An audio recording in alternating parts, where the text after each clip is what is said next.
Hi friends, welcome back to our channel village கோசப் kitchen. நம்மளோட 30 days live weight loss சேலஞ்சில் இன்றைக்கி day 26 ஆகிடுச்சு. இந்த முறை வந்து வெயிட் லாஸ் சேலஞ்ச் ஆரம்பித்தப்போ நான் ஒரு பிளான் பண்ணியிருந்தேன். என்ன அப்படின்னா, டெய்லி வந்து 2 வீடியோ காலையில் ஒரு மணிக்குள்ளே வந்து ஒரு லாங் வீடியோ போடணும். அப்புறம் வந்து அந்த லாங் வீடியோவை ஷார்ட்ஸில் பார்க்குற மாதிரி எல்லாருக்கும் ஷார்ட்ஸாகவும் சாயங்காலம் போல் ஒரு வீடியோ போடணும். இந்த மாதிரி 2 வீடியோ கரெக்டாக 30 நாள் 30 வீடியோ போட்டே ஆகணும் அப்படின்ட்டு பயங்கரமாக பிளான் பண்ணி தான் ஆரம்பித்தேன். எல்லா தடவையும் இந்த மாதிரி நிறைய பிளான் பண்ணுவேன், ஆனால் பாதியிலே விட்டுடுவேன். ஆனால் இந்த முறை வந்து கண்டிப்பாக பண்ணணும் அப்படின்ட்டு ரொம்ப பிடிவாதமாக பண்ணியிருந்தேன். ஃபஸ்ட்டு என்ன பண்ணுறேன் அப்படின்னு சொல்கிறேன். இப்போ துருவி வச்சுருக்க தேங்காய், அது கூட ஜீரகம், பச்சை மிளகாய், தயிர், இதை வந்து நல்லா மைய அரைச்சி எடுத்துக்கணும். நல்லா மசிய இந்த மாதிரி அரைச்சி எடுத்துக்கணும். இது இப்போ தனியாக வச்சுக்கோங்க. ஒரு கடாயில் வந்து வெள்ளரிக்காய் கட் பண்ணி போட்டு அது மூழ்கிற அளவு தண்ணி ஊற்றி இந்த வெள்ளரிக்காவை வந்து நல்லா வேக வச்சுக்கணும். வெள்ளரிக்காய் வந்து நல்லா மசியணும். அந்த அளவுக்கு வெந்ததுக்கப்புறமா அந்த வெள்ளரிக்காய் கூட நம்ம அரைச்சி வச்சுருக்க விழுது இருக்கு இல்லையா, அதையும் சேர்த்துட்டு தயிர் வந்து எக்ஸ்ட்ரா தேவைப்பட்டால் கொஞ்சம் தயிர் கூட சேர்த்துக்கோங்க. நான் வந்து கவர் தயிர் அப்படிங்கிறதுனால இது பெருசாக புளிப்பு இல்லை, அதனால் கொஞ்சம் கூட எக்ஸ்ட்ரா தயிர் சேர்த்து. இதுவே வந்து நம்ம வீட்டு தயிர்னால் கொஞ்சம் எக்ஸ்ட்ரா புளிப்பு இருக்கும் இல்லையா, அப்போ பிரச்சனை கிடையாது. நீங்கள் தேங்காய் அரைக்கிறப்ப சேர்த்த தயிரே போதுமானதாக இருக்கும். உங்கள் டேஸ்ட்டுக்கு ஏற்ற மாதிரி நீங்கள் பார்த்து போட்டுக்கோங்க. இதுதான் வெள்ளரிக்காய் தயிர் பச்சடி. இதில் வந்து கடைசியாக தாளித்து கொட்டி நம்ம இறக்கிட்டோம் அப்படின்னா போதும். தாளிக்கிறப்போ வேணும்னா நீங்கள் தேங்காய் சேர்த்துக்கலாம். தாளிக்கிறப்போ வேணும்னா நீங்கள் வந்து வெங்காயம் போட்டு தாளித்து கொட்டி இறக்கலாம். ஏன்னா ஒருத்தங்க கமெண்ட் பண்ணியிருந்தாங்க, வெங்காயம் இல்லாமல் எது செஞ்சாலும் ருசிக்காது அப்படின்ட்டு. அப்படியெல்லாம் கிடையாது. இந்த தயிர் பச்சடி வெரைட்டி வச்சு பாருங்கள், ரொம்ப டேஸ்ட்டாக இருக்கும். நீங்கள் டயட்டில் இருக்கிறப்போ இது உங்களுக்கு இந்த வெயில் காலத்தில் நல்ல குளுகுளுன்னு இருக்கும் செய்யும். அதே மாதிரி உங்கள் டயட்டே இது பாதிக்காது. நீங்கள் எவ்வளோ வேணால் சாப்பிடலாம். அதுதான் இதில் ஒரு விஷயம். நீங்கள் நிறைய சாப்பிடலாம், உங்கள் டயட்டை அது பாதிக்காது. நான் எல்லாம் இது வச்சா பசி போகிற அளவுக்கு சாப்பிடுவேன்.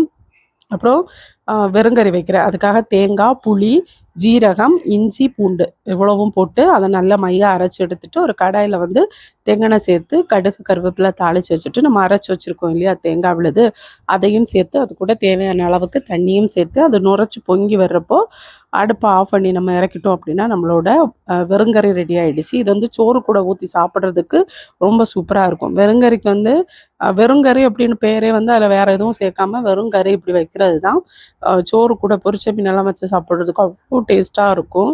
இது வந்து வீட்டில் வேறு எதுவும் இல்லை. எங்கள் ஊரை பொறுத்த வரைக்கும் தேங்காய் கிடைக்கும், வேறு எந்த பொருளும் இருக்காது. அப்படிங்கிறப்போ சிம்பிளாக இதை செஞ்சு வச்சுருவாங்க. அதுக்காக செய்கிறது தான். பொதுவாக கன்னியாகுமரி மாவட்டத்தை பொறுத்த வரைக்கும் ஒரு ரசம் இல்லைன்னா வெறுங்கறி இல்லைன்னா பருப்பு கறி, இந்த 3ல் ஏதாவது ஒன்று இருக்கும். அதனால் இதை மாற்றி மாற்றி ஏதாவது ஒரு கறியை வச்சு விட்டுடுவோம். ஒரு நாள் உங்களுக்கு பருப்பு கறி ரெசிபி பொங்கி வரப்போ நல்லா கரண்டி வச்சு கிளறி விட்டுட்டு நீங்கள் இறக்கிட்டிங்கனாலே போதும்.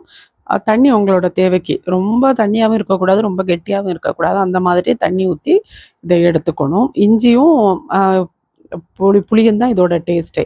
அதனால் அந்த 2ஐயும் கண்டிப்பாக போட்டுக்கோங்க. அடுத்து வந்து நம்ம சொல்லிகிட்டு இருந்த விஷயம், அப்போது நான் பிளான் பண்ணி தான் வீடியோ போட ஆரம்பித்தேன். ஆனால் ஒவ்வொரு தடவையும் ஏதாவது ஒரு பிரச்சனை வரும். ஃபஸ்ட்டு பிரச்சனை என்னென்னா, கேமராவில் பேட்ரி போச்சு. அதுக்கப்புறம் அது வந்து மாற்றி எடுக்கிறதுக்கு ஒரு 3 நாள் ஆச்சு. இந்த 3 நாளுக்கு இடைப்பட்ட 2 நாள் வந்து நான் வீடியோவே ஷூட் பண்ணலை. ஏன்னா மொபைல் எனக்கு கையில் எப்போவுமே தேவைப்படும். வீட்டில் ஏதாவது கால் பண்ணுவாங்க, இல்லை வேறு ஏதாவது அர்ஜென்ட்டுக்கு கால் வரும். ட்ரைபாட்லேருந்து எடுத்து வைக்கிறது எனக்கு கஷ்டமாக இருக்கும். இதுவே வந்து கேமரா அப்படின்னா வச்சுட்டு வீடியோ ஷூட் பண்ணிகிட்டே இருக்கலாம், எந்த தடங்களும் இருக்காது. அதுக்கு இடையினாலும் தடைப்பட்டுச்சா, இருந்தாலும் முடிஞ்ச அளவு வீடியோ கவர் பண்ணி போட்டிருந்தேன். அடுத்து என்னோடய ஒய்ஃபை. எனக்கு ஒய்ஃபை இல்லாமல் என்னோடய வீடியோ அப்லோட் பண்ணவே முடியாது. ஏன்னா நான் காலையிலேருந்து கதை கேட்குறது, பாட்டு கேட்குறதுன்னு என்னோடய நெட்டு பேக்கை ஃபுல்லாக முடிச்சு வச்சுருவேன். அது இல்லாமல் என்னால் ஒன்றும் பண்ணவும் முடியாது. மொபைலில் எப்போவும் ஓடிட்டே இருக்கும். கதையோ பாட்டோ ஏதோ ஒன்று, ரீல்ஸோ ஏதோ ஒன்று ஓடிட்டே இருக்கும். அது சும்மா சைடில் வச்சுட்டு என் வேலையை பார்த்துட்ருப்பேன். அப்போ நெட்டு வந்து காலி ஆகிடும். சரியா? நான் அப்போ வந்து எனக்கு ஒய்ஃபை இருந்தால் தான் ஸ்பீடாக வந்து வீடியோ அப்லோட் பண்ண முடியும். இப்போ வந்து என்னோடய ஒய்ஃபை போயிடுச்சு. அது மோடம் ஏதோ கம்ப்ளைண்ட் ஆகிடுச்சு அப்படின்ட்டு அந்த எடுத்துகிட்டு போயிருக்காங்க. 3-4 நாளாக நானும் ஃபோன் பண்ணி அப்படியே அழுத்து போச்சு. பிஎஸ்என்எல் ஒய்ஃபை தான். இப்போ வந்து மோடத்தை எனக்கு எடுத்துகிட்டு போயிருக்காங்க. இனி இதை எப்போ சரி பண்ணி கொண்டு வைப்பாங்கன்னு தெரியலை. ஸோ இன்றைக்கி வீடியோ கொஞ்சம் லேட்டாக தான் வரும்னு நினைக்கிறேன். ஏன்னா காலையில் இந்த வீடியோ எடிட் பண்ணுறப்பவே என் நெட்டு பேக்கு காலி ஆகிடுச்சு. எனக்கு நிஜமாக என்ன சொல்கிறதுனே தெரில. நானும் சரி பண்ணிடுவாங்க, காலையில் வந்து பண்ணுவாங்க அப்படின்ட்டு வச்சு வெயிட் பண்ணிகிட்ருக்கேன். ஸோ நம்ம ஒரு பிளான் பண்ணுறோம், அது இன்னொரு பிளான் நடக்குது. இந்த மாதிரி தான் எனக்கு எப்போவுமே நடக்கும். எல்லாருக்கும் அதே மாதிரி தான் நான் நினைக்கிறேன். நிறைய தடங்கள் வரும் வாழ்க்கையில். ஆனால் ஒரு விஷயத்த நம்ம பண்ணணும் அப்படின்னு முடிவு பண்ணிட்டோம்னு வச்சுக்கோங்களேன், அதை கண்டிப்பாக செஞ்சு தான் ஆகணும். சரி, காலையில் அப்லோட் பண்ணலைங்கன்னா சாயங்காலமாச்சும் இன்றைக்கி நான் கண்டிப்பாக அப்லோட் பண்ணணும் அப்படின்னு நினச்சி வச்சுருக்கேன். கண்டிப்பாக அப்லோட் பண்ணுவேன். சரியா? ஏன் சொல்கிறேன்னா, ஒரு நாள் தானே பரவாயில்ல. கண்டிப்பா மோடம் இன்னைக்கு இல்லன்னா நாளைக்கு சரி பண்ணி வச்சுடுவாங்க. அப்புறம் மறுபடியும் வைஃபை வந்துடும். காலையிலேயே வீடியோ அப்லோட் பண்ணிடலாம். இனி ஒரு 4 நாள் தான். ஒரு 4 நாள் தான் இருக்கு. நம்ம டயட் முடிக்கிறதுக்கு. கண்டிப்பா ஒரு நல்ல ரிசல்ட் கிடைக்கும்னு நான் எதிர்பார்க்குறேன். பார்க்கலாம் போக போக என்ன அப்படிங்கிறதெல்லாம். அடுத்து வந்து இன்னைக்கு காலையில எழும்புனதுலேருந்தே பிரியாணி சாப்பிடணும்னு தோணிட்டு இருந்துச்சு. பொதுவா பார்த்தீங்கன்னா, டயட்ல வந்து எனக்கு காலையிலே ஏதாவது ஒரு கிரேவிங்ஸ் வந்துன்னா, அத வந்து எப்படியாவது செஞ்சு சாப்பிட ட்ரை பண்ணுவேன். எனக்கு பிரியாணி சாப்பிடணுன்னே தோணிட்டு இருந்துச்சா, சிக்கன் நான்வெஜ் எதுவுமே இல்ல வீட்ல. அப்ப நான் என்ன நினச்சுட்டேன், சரி பீஃப் சாரி சரி வந்து நம்ம முட்டை பிரியாணி பண்ணலாம் அப்படின்ட்டு பிளான் பண்ணேன். டயட்டுக்கு ஏத்த மாரி சூப்பரா ஒரு முட்டை பிரியாணி செஞ்சிருக்கேன். அதோட ரெசிபி இதில ஷேர் பண்ணியிருக்கேன். இந்த மாரி நீங்க பிரியாணி செஞ்சு சாப்பிட்டா கண்டிப்பா உங்களுக்கு டயட்ட பாதிக்காது. அப்புறம் வந்து காலை உணவுக்கு கொஞ்சம் வாட்டர் மெலன் தான் எடுத்திருந்தேன். இந்த வெயில் காலம் ஆரம்பிச்சதுக்கு அப்புறமா என்னால ஃப்ரூட்ஸ் இல்லாம முடியல. எனக்கு ஃப்ரூட்ஸ் தான் ஓரளவு பேலன்ஸ் பண்ற மாரி இருக்கு. அல்சர் இருக்கவங்களுக்கு தெரியும். இந்த வெயில் காலத்த கடந்து போறது எவ்வளவு நரகமா இருக்கும், கொடுமையா இருக்கும் அப்டின்ட்டு. முன்னாடியெல்லாம் வெறும் தரையில கமந்து படிப்பேன் எனக்கு வயிறு வலிக்கிறப்போ. இப்ப தரையில படுக்கவும் பயம். ஊரெல்லாம் பாம்பு, பாம்பு, பாம்பு, பாம்புன்ட்டு அதுவும் கேரளாவுல நியூஸ பார்த்து, பார்த்து சலிப்பாயிடுச்சு எனக்கு. காரணம் வந்து நமக்கு செடி, கொடி எல்லாம் அதிகமா இருக்க இடங்கள்ல பாம்பு அதிகமா தான் இருக்கும். நம்ம ஊரு அதே மாரி ஒரு அ இடங்கள் தான். ஸோ, அதனால கொஞ்சம் பயந்தான். அப்புறம் கொஞ்சம் நட்ஸ் வறுத்து வச்சிருந்தேன். அது ஒரு 11 மணி போல சாப்பிட்டுருந்தேன். கொஞ்சம் பசிச்சுச்சு. ஃப்ரூட்ஸு சாப்பிட்டா சீக்கிரம் பசிக்கும். அது ஒரு பெரிய விஷயம். அதுக்கு அடுத்து வந்து ஃப்ரிட்ஜில வச்சு ஏதாவது சாப்பிடலான்னு பார்த்தா, அதுவும் முடியாது. எனக்கு சைனஸ் வேற இருக்கு. நான் ஃப்ரிட்ஜில வச்சு ஏதாவது சாப்பிட்டேன்னா உடனே சளி பிடிச்சிடும். அதுக்கப்புறம் ஹாஸ்பிட்டல் போய் உட்காந்துருக்கணும். அதுவும் டயட்ட பாதிக்கும். ஸோ, அதனால பார்த்து, பார்த்து ஒவ்வொன்னா சாப்பிட வேண்டியதா இருக்கு. இப்போ ஒரு கடாய் எடுத்துட்டு 1 டீஸ்பூன் அளவுக்கு எண்ணெயும், ஒரு 1/2 டீஸ்பூன் அளவுக்கு நெய்யும் சேர்த்துக்கிறேன். இதில வந்து கொஞ்சம் முந்திரி பருப்ப வறுத்து தனியா எடுத்து வச்சுக்கலாம். வேணும்னா கொஞ்சம் வெங்காயமும் நல்லா பொரிய வறுத்து நம்ம தனியா எடுத்து வச்சுக்கலாம். இந்த முந்திரி பருப்பெல்லாம் வறுத்துட்டு, அதில ஒரு 3 முந்திரி பருப்பு தான் கடைசியில இருந்துச்சு. மிச்சம் எல்லாம் சாப்பிட்டு, சாப்பிட்டு பிள்ளையும் நானும் எல்லாம் சாப்பிட்டு, சாப்பிட்டு தீர்ந்து போச்சு. இவ்வளோ தான் வறுத்து வச்சேன். அதுவும் சாப்பிட்டு தீர்த்துச்சேன். அப்புறம் வந்து பிரியாணி பார்த்தீங்கன்னா, நான் கொஞ்சம் செஞ்சப்போ கொஞ்சம் எக்ஸ்ட்ராவா தான் நம்ம செய்வோம் இல்லையா? வீட்ல எல்லாரும் இருக்காங்க அப்படின்ட்டு. இதில வந்து அப்புறம் வெங்காயத்த போட்டு ஃபர்ஸ்ட்டு வெங்காயத்த வதக்கிக்கிறேன். இதில பச்சை மிளகாவும் போட்டுக்கிறேன். இதில வந்து வெங்காயம் போடுறதுக்கு முன்னாடி நம்ம நார்மலா பிரியாணி மசாலா ஐட்டம்ஸ் இருக்கு இல்லையா? அது வேணும்னா அது போடலாம். நான் ஆனா பிரியாணி மசாலா பவுடர் பண்ணி வச்சிருக்கேன். அதனால அது போடல. எனக்கு அது வந்து இடைய கடிக்கிறப்போ எனக்கு பிடிக்காது. நான் நார்மலா பிரியாணில அது பார்த்தாலே எடுத்து தூர போடுவேன். சரி அப்போ அது வேண்டாம் மசாலாவே போடலாம் அப்படின்ட்டு பிரியாணி மசாலா வந்து நான் பவுடர் பண்ணி வச்சிருக்கேன். அத போட்டிருந்தேன். அப்புறம் 2 பச்சை மிளகாய் போட்டிருக்கேன். வெங்காயமும், பச்சை மிளகாயும் இப்போ கொஞ்சம் நல்லா வதங்கட்டும். இது நான் வரகு அரிசியில தான் இன்னைக்கு பண்றேன் பிரியாணி. அ நார்மல் பிரியாணி அரிசியிலே பண்ணலாம். அது இன்னொரு மெத்தட்ல பண்ணணும். இந்த மாதிரி பண்ணக்கூடாது. நான் உங்களுக்கு இன்னொரு நாள் ரெசிபி ஷேர் பண்றேன். எனக்கு மில்லட்ஸ்ல ஏதாவது செய்யணும் அப்படின்னாலே நான் அந்த பிரியாணி தான் செய்வேன். எனக்கு அது ரொம்ப பிடிக்கும். அது பிரியாணி சாப்பிடுற மாரியும் தோணும். டயட்டையும் பாதிக்காது. மில்லட்ஸ் உடம்புக்கு ரொம்ப நல்லது தானே அதனால.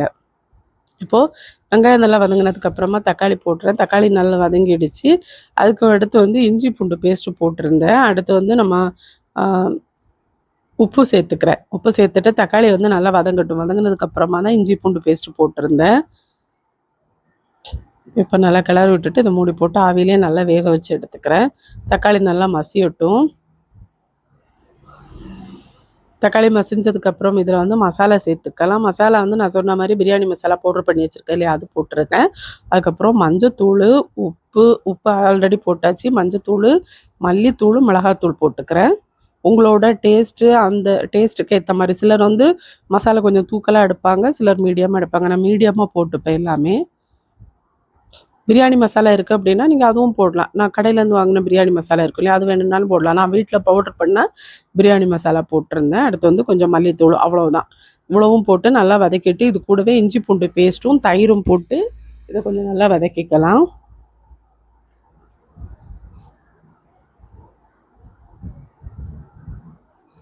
இதே மெத்தட்ல நீங்க ஃபிஷ் பிரியாணி பண்ணலாம். நான்வெஜ் வேற ஐட்டம்ஸ் இருக்கும் இல்லையா? அந்த பிரியாணி பண்ணலாம். அதுக்கப்புறம் வந்து வெஜ் சாப்பிடுறவங்களுக்கு ஹை புரோட்டீனா ஒரு பிரியாணி அப்படின்னா, கண்டிப்பா பன்னீர் பிரியாணி சொல்லலாம். சோயா சங்க்ல பண்ணலாம். சோயா சங்க்லாம் நான் இன்னொரு நாள் ரெசிபி ஷேர் பண்றேன். அப்புறம் ஒரு முட்டை வேக வச்சது இருந்துச்சு. அந்த முட்டைய வந்து இதில உதுத்து போட்டுக்கிறேன். கை வச்சு சும்மா நல்லா பொடிச்சு சேர்த்துட்டு, அதையும் இது கூட நல்லா கலந்து விட்டுக்கிறேன். ஒரு முட்டைக்கு பதிலா 2 முட்டை சேர்த்தா இன்னும் நல்லாயிருக்கும் டேஸ்ட்டு. நான் 2 முட்டை தான் வேக வச்சு வச்சிருந்தேன். எனக்கு 1 வந்து முழுசா வேணும் அப்படிங்கிறனால இந்த மாரி போட்டிருந்தேன். அப்புறம் தண்ணி. மில்லட்ஸ பொறுத்தவரைக்கும் நான் வரகு தான் எடுத்திருந்தேன். வரகு பொறுத்தவரைக்கும், அம் இதில தண்ணி வந்து நீங்க 1 1/4 கப்பு அரிசி போடுறோம் அப்படின்னா அதுக்கு வந்து 1.5 கப் அளவு தண்ணி சேர்த்துக்கணும். அப்போ தான் அது கொஞ்சம் நல்லா வெந்து வர மாதிரி எனக்கு தோணும். அதனால் நான் சேர்த்துக்கிறேன். உங்களுக்கு எப்படின்னு பார்த்து நீங்கள் அதுக்கேற்ற மாதிரி தண்ணி சேர்த்துக்கலாம். இப்போ நான் வந்து 1/2 கப்பு அரிசி போட்டிருந்தேன். அப்போ 2 கப்பு தண்ணி நான் ஊற்றியிருந்தேன். இப்போ ஊற வச்சுருக்க அரிசி, அந்த அரிசியை வந்து இதில் போட்டுக்கலாம். வரகரிசி நல்லா வாஷ் பண்ணி சுத்தம் பண்ணி அதை ஊற வச்சுருந்தேன். அதை இப்போ இதில் போட்டுக்கிறேன். தண்ணி நல்லா கொதிச்சதுக்கு அப்புறமா தான் போட்டிருக்கேன். உப்பு நான் ஃபஸ்ட்டே போட்டேன். எனக்கு அந்த அளவு உப்பு ஓகே தான். உங்களுக்கு தேவைப்பட்டால் மறுபடியும் உப்பு சேர்த்துக்கலாம்.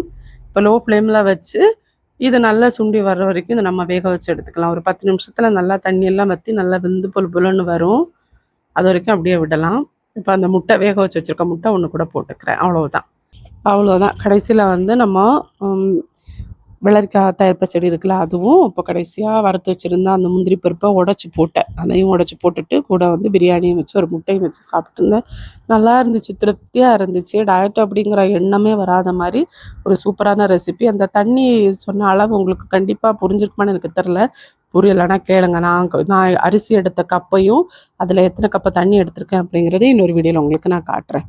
அப்புறம் டின்னருக்கு வந்து கொஞ்சம் பப்பாயா சாப்பிட்டு முடிச்சிருந்தேன். இந்த பப்பாயா, வாட்டர்மெலன் இந்த 2 தான் இப்போதைக்கு டின்னருக்கு எடுக்கிற மாதிரி பார்த்துக்கிறேன். அது கொஞ்சம் இதமாக இருக்கிற மாதிரி இருக்குது. ஸோ அவ்வளோதான். என்னோடய டே இப்படி தான் போச்சு. உங்களோட டே எப்படி போச்சு? இந்த ரெசிபியெல்லாம் உங்களுக்கு பிடிச்சிருக்கா இல்லையா அப்படிங்கிறத மறக்காமல் கமெண்ட்ஸில் சொல்லுங்கள்.